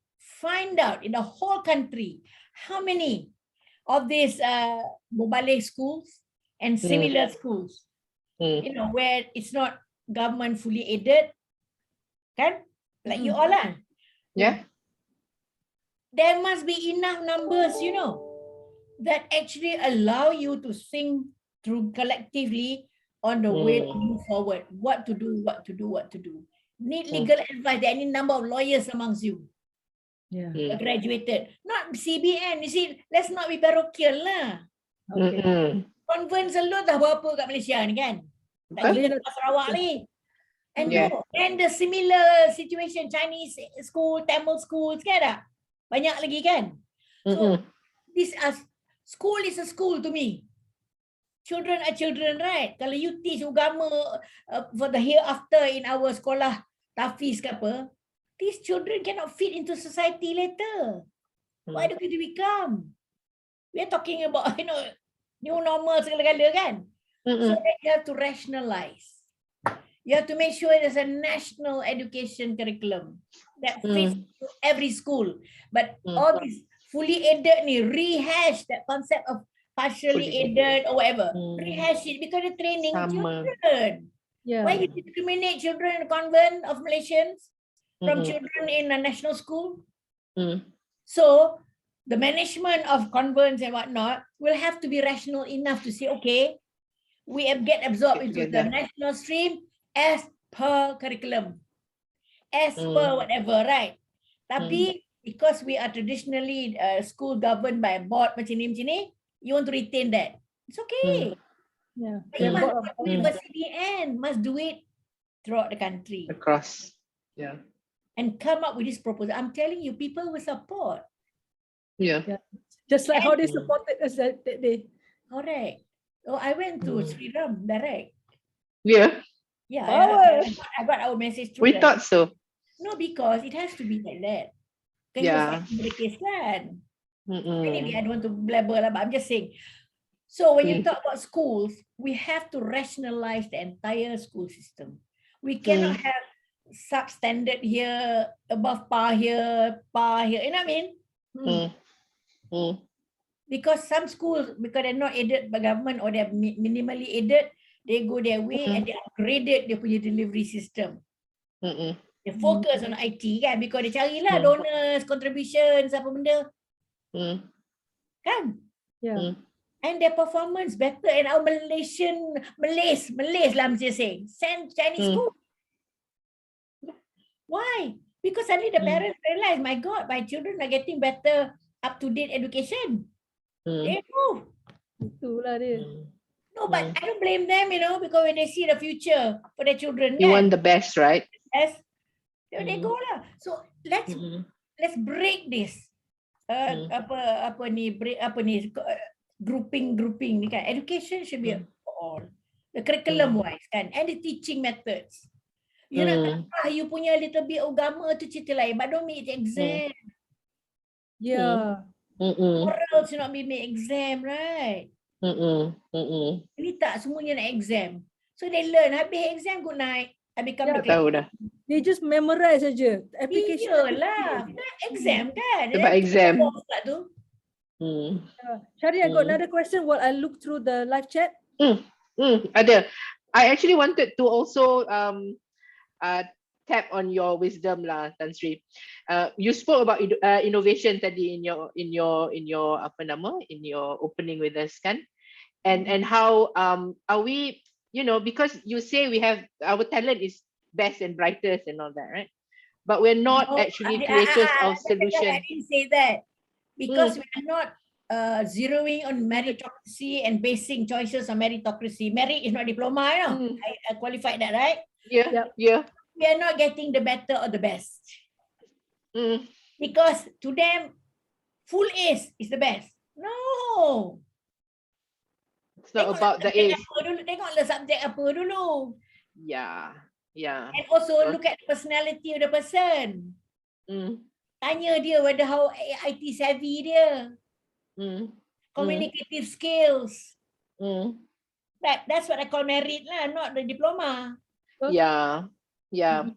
But okay lah. Then there is about English proficiency. Of course, betul. Kalau tanya in English, aku jawab in Malay. So is that how you're going to talk to Japanese? No way. Exactly. So that's what I mean merit. Tadi please expand. Some people today talk merit. Oh, it's 9A. Oh, for God, I don't care. It's still a Dumbo, a Dungu. Must have some sort of like a balance that we have to achieve. Yeah. You see But I would. The one with merits, the areas, will always do well. That's the thing, kan? Right? Yeah. I would argue that there are those with merit and they are doing well. Study. Yes. Kan? And those are not taught. Those are not taught in school. No. That's what I mean just now. The nurturing begins from the home. Tapi reinforce in school Throughout. Reinforce. Yeah. Okay, nak teach baru kata dah too late dah. Start when they're young with the little examples so that they carry that basic nurturing. Lepas tu you expand lah how it goes. But you would accept that there are some who are doing very well. Maybe they're not here in Malaysia. Or global Malaysians are, No, you know, even in Malaysia, it's doing just all that they're not sorts, kan? visible. No. Most of them they're not visible. So their job doesn't allow them that visibility because they're not there to be visible. It's the results, the performance of the company that they're working in. Yeah. I think many of these companies succeed if not for the very, very good staff that they have, or Malaysians. Yeah. But these staff are not politicians. They're not into politics. No, they don't want to go into politics. Correct. Because it's so messy, Tan Sri. So those who recognize their talents, capabilities, took them. Yeah. And they're not going into government. There's a saying kat sini. If there's not, when the bride, when the one that's capable, the one with merit are not making themselves to ke depan, so orang-orang yang jahat ni, yang not say jahat apa say, tapi orang-orang yang macam tak qualified ni yang akan ke depan, yang to be take the leadership role in our society for our country. Tak ada, bukan leadership role lah. To sit in leadership post. Sit in Post. the No. You see, you are talking that in the context of public post, you know, become a politician. I'm not interested in that. These people can come and go every PRU, you know. Sure. We're talking about long-term stayers in a company, in a government organization, in business. Right? Because any country is the biggest stakeholder is not so much the government or the government. It's a business community in its entirety, right? Yes. Who generates income for the country? The business people. And the people who work with salaries, who pay taxes, right? The government got no money. No government has any money unless the government is doing business. Government should not be doing business, period. Yeah. We understand that. Correct. The government doesn't. Therefore, the better and the brightest is more in their hands than to join politics. They're creating wealth elsewhere, you know, for the country. Thank God for that. Kalau tidak, malah kita double jeopardy for us, kan? So don't benchmark. They're not in politics, not interested. No. Why should they be interested? When they can add value in somewhere other places. Elsewhere. No, I have to be dragged in my 20s, so I cannot do help it lah. You know, literally.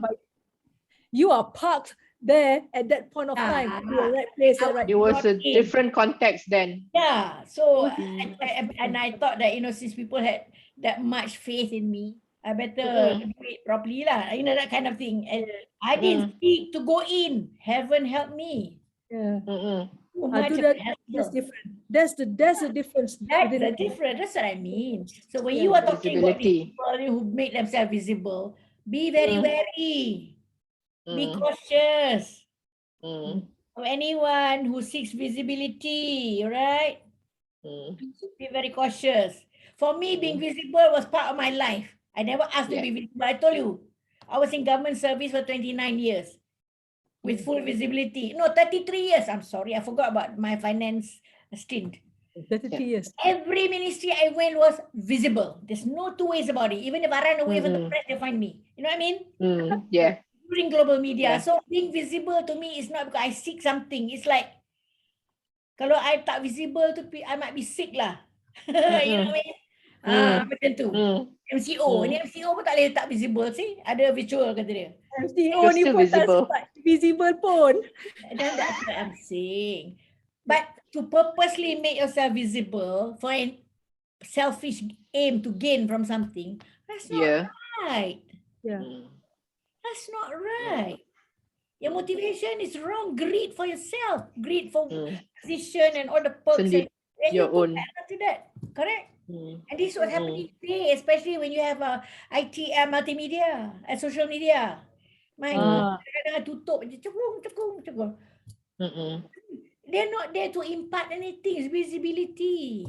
Yeah. It all depends on the translation of their own visibility. Tansi satu ni daripada Ilis Ibin.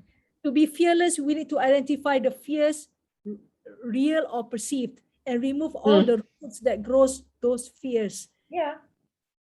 That's what I said just now. The fears come from our own shortcomings. So we are, we takut lah, can we do it? That's one area of fears, Can I do it? Inferiority complex lah.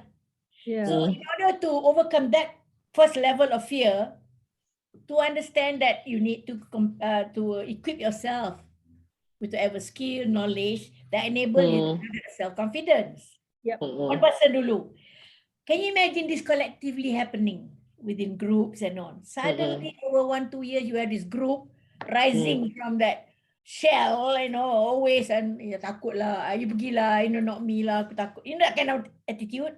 Suddenly they're very confident. They're not making themselves visible, but give them a job, they perform. They'll do it. You see, but we have been always, maybe it is a Eastern culture, the culture of the East, where kita takut, we're always wary. I don't think can, no. Okay. Program. It's true, you cannot. What do you do about it? Relearn. Learn. I mean, simple. This phone. There's so many things that you can do. Not only just to call, my God, the kind of apps, that you can need. So it's powerful. So you then be willing to learn. So that's why I say SWOT analysis tadi. Yes. The threat is yourself, your self-imposed threat lah. I takut tak jadi nanti. Cubalah, and if cuba just willy-nilly, memang tak jadi lah, tapi cuba with some adequacy of learning. Macam nak buat kek lah, tak pernah masak. Belajar. Recipe depan you. Correct? So it boils down to whether nak atau tak nak buat. Motivation. Nak atau tak nak. Yeah. Motivation.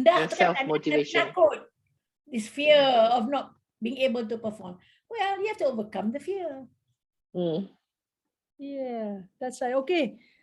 Kita ada another 2 minutes. Okay. Any more questions from your side? On my side, hang on, let me see.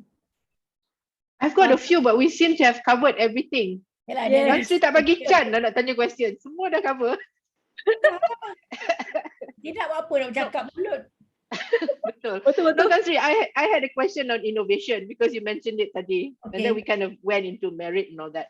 But, okay, if we say that we have a lot of talent, people are designing solutions and all that, why is it that we're not breaking through and being, recognized as a country that brings solution, whether it's in IT ke, in any other sectors? Any industry. Is it funding? No. I am not the kind of person who always wants recognition for everything. So you're talking to the wrong person. Okay. Enough for me that there are people who are innovative in the country, who doing it, who are really providing that growth and dynamism for the economy. Correct or not? Okay. Yep. Betul? Whether others recognize, we don't care. But I tell you, once they have achieved that certain level of creativity, innovativeness, mark my words, the global company will pick them, and then they will be recognized. And they leave Malaysia.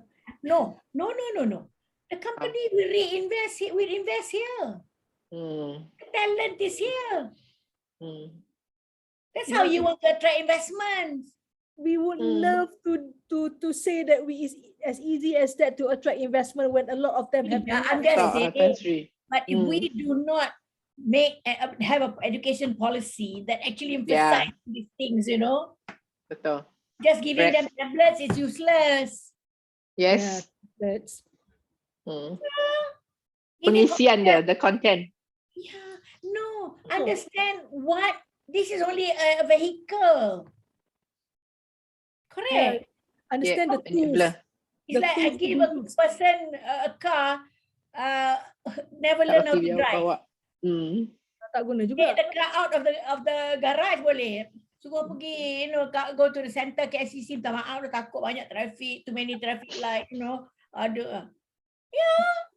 So that's why, young people today fortunate because they are already IT, knowledgeable. Not kata Yeah. some, tapi the fact that you already introduced to social media via IT, maknanya they have that latent,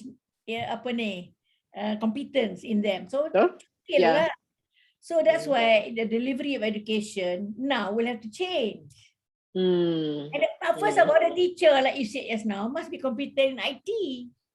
Yes, it starts with the teacher also. Yeah. So teacher training is kadang kata make teacher training IT competency as the main actor because everything can be conveyed by IT now.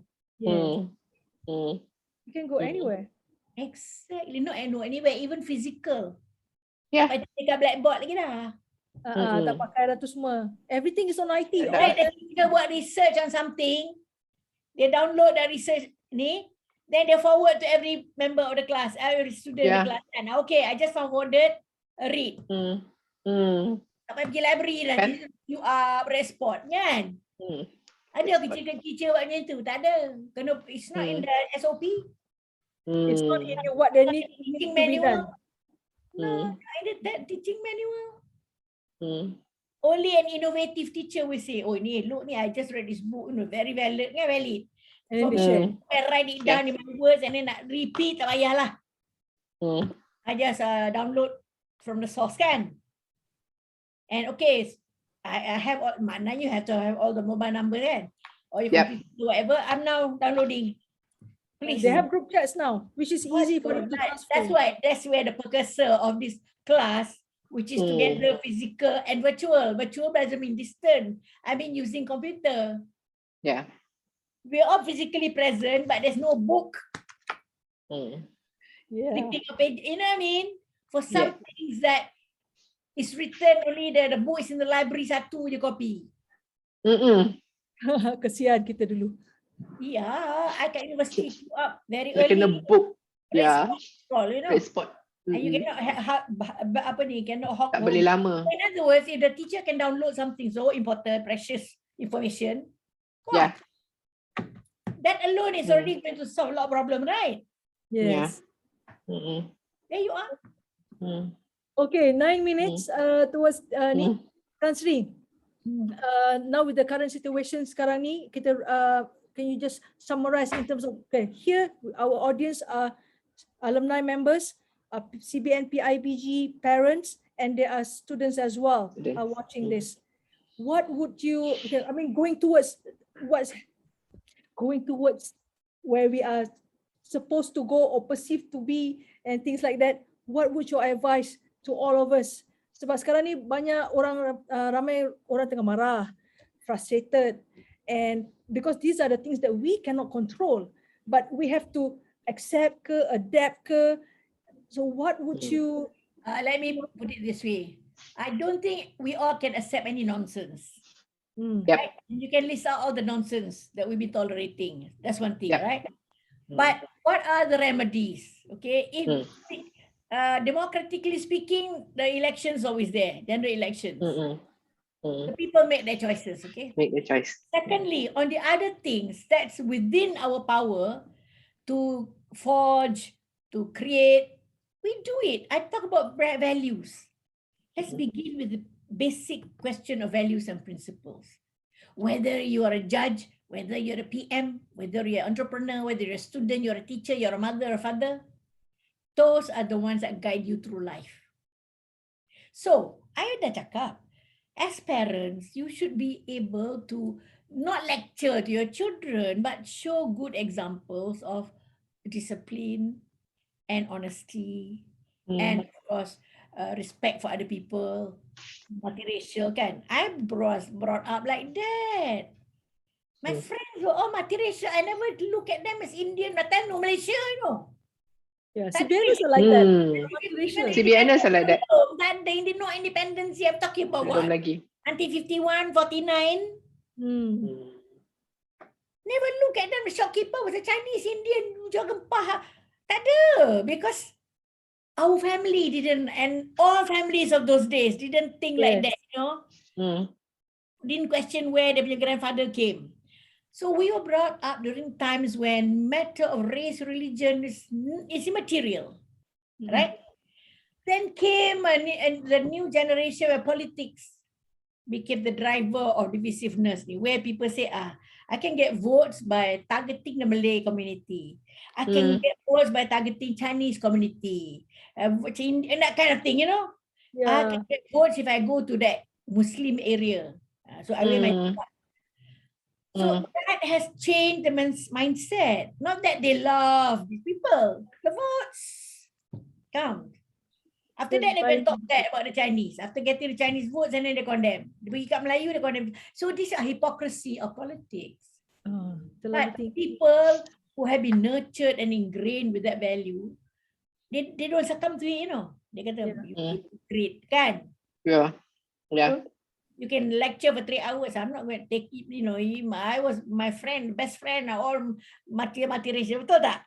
Yes. Yeah, you condemn. Macam tu lah. So we need to go back to that era. But it has to be taught from the house. By the time the child goes to school, dah lepas cikgu lah. Yang Melayu duduk sini. Islam duduk sini. Come on. Nak convert Bukit Nanas dulu. Have you heard of catechism? Yes, we have. Have you heard of scripture class? They didn't chase us out. You know, I was there sitting there. Dengar je. It didn't convert us. Buat kerja. Kat atasnya chapel tu kan. My next door, my neighbor sebelah ni kan kita dua-dua kan.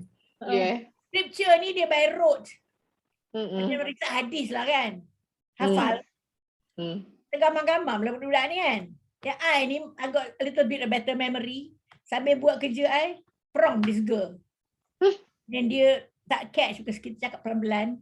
Bit louder. Dengar that sister tu. Rafidah, stop prompting. It didn't make me a Christian. Neither did I tell the girl, you know, because I saved her. But then everybody laughed because sister ketawa juga. So maknanya we were in that environment where religion, you are teaching scripture, so what? I still buat my maths or whatever I'm doing. This convert Bukit Nanas I'm talking about, you know. Form 1. Form 1, not standard 3 and 4, dia belum ada scripture lagi. Form 1, kan baru scripture kan tak? Yeah. You know whether they say scripture, but I'm just saying. So in other words, if we go back to the environment where we don't look at a person, gender, faith, race and all that, religion, kita senang hidup. They're all friends. Exactly. You said it right on point. When you're all friends, it's easier to solve problems. Yep. It's easier to address an issue collectively. Collectively. Keyword here is collectively. Yeah. Thank you so much, Tan Sri. Tan Rafidah, we are blessed to have you for our first Thank you. Malaysia Day, to have you with us. Yep. I think you have imparted a lot of knowledge, a lot of points, and a lot of eyes has been opened. You know, I hope so. Yes, I believe. Yes, so. absolutely. Wait, June. This is the same, and you see, but you don't. You look, but you do not see. You hear. Listen, but you do not hear. Yes, you do not hear. Dengar tu. But they're not hearing. Okay. You read, but you don't understand or you don't absorb. Okay, that's a very good one. We will type it in. So for all of you who's watching this, do note that this. Sekejap. Tadi you talk about convent Bukit Nanas and I don't know who else playing role. Remember not? Playing a role, doing something. Never use the word play a role. That's why we're having problems now. Too many people playing roles, but not assuming the role. So banish the word play. You mind drama, you can play a role. Play the role of a millionaire, play the role of a whatever doctor, when you're not even, never even touch a stethoscope, katalah, bukan that is true. Drama, pantomime ni ada. The princess, behave like princess, pakai crown. Yeah, play a role. I have to play a role. Look at, if everybody in this country, from politician to everybody, play a role, that's why we get hypocrisy. So what do? Assume the role. Assume. Assume it the with role. responsibility, with accountability. Don't play. No time for main peranan. Tu dia. Enough comedians already playing roles. Okay. All right, Tan Sri, this is our thank you for having Assume the role. us to thank you for having us. Talk with So, you. thank you for having you. Okay. So kita Buat ada lagi. one to go because this one will be closed automatically as in the live stream. Yeah. For those of you who have missed this, you can view it in the replay. The replay video is in the event portal. Thank you so much, Tan Sri. Thank you, Tan Sri. Take Take care good of care. yourself. Take Take care. care. Thank you, Sharin. Thank you so much, Thank Sharin. you. Thank you. Take care. All right. Right. Assalamualaikum. Bye, everybody. Bye. Bye. Macam mana nak leave? Nanti bagi gambar sikit, Tan Sri. Nanti dulu. Apa dia? Bagi. Foto. Okay. Ada gambar. Foto. Dia gambar 1, 2, 3. Apa dia? Nak gambar apa? Nak gambar, nak snapshot. Okay, senyum. Bila Nice. lagi nak ada, Tan Sri pun Apa yang busy. keluar ni? Dah ambil dah. Ambil dah. Okay. Ambil dah. Forward to me lah. Okay, I'll forward to you. Okay, last comes to shut off. I don't know her phone. Thank you. Thank you. Bye. Take Thank you, care. Fazila. Okay, guys. Bye. Bye. Bye. Stay safe. Bye. Thank you, Tan Sri. Take care. You Okay. too. Okay, bye. Bye-bye.